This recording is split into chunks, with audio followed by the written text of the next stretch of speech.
don't really care. Christians believe whatever you want to believe. I don't really care. This is really for Jews who are confused and start believing the New Testament stuff.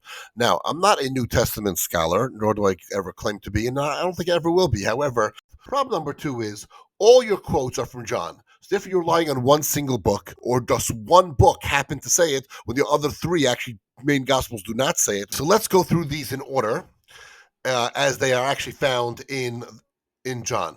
So first of all, you have John 4:26. I who speak to you am he.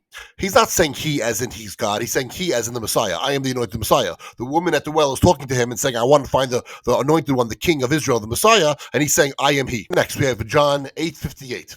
So he says, truly, truly, I say to you, before Abraham was I. So what was he saying? He was saying that, so the Jews said to him, you are not 50 years old. How could you possibly know who Abraham was? So he responded to them saying, truly, truly, I say to you, before Abraham was, I am. Now, before you start saying I am he, or I am God, you have to understand the Hebrew word that it probably got taken out of.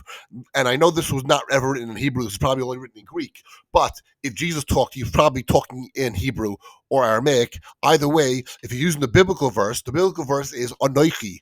Anoichi is I am. Most of the time, it's referring to Anoichi is not saying I, that would be Ani.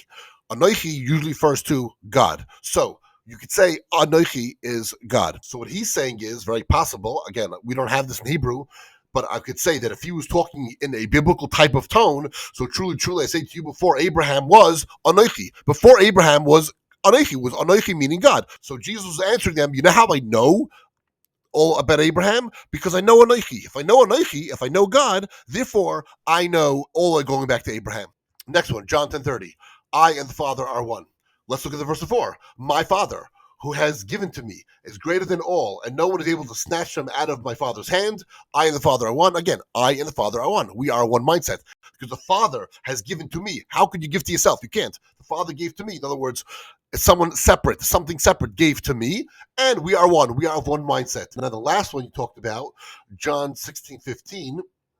So it says, the full quote, all that is the Father is mine, therefore I said that he will take what is mine and declare it to you. Let's look at it in context. Number 13, when the Spirit comes to truth, he will guide, you will know the truth, and he will not speak on his own. Again, 14, he will glorify me, for he will take what is mine and declare to you. Finally, 15, all that the Father has is mine. Therefore I say that he will take what is mine and declare to you. In other words, all the Father has is mine, meaning everything that I have really is from the Father. Reversing that, the verses before clearly talk about a Father as a separate entity. So again, he's just trying to say that God and him are of the same mindset, the same goal, have the same concepts to go forward. Nothing here says that he is God himself.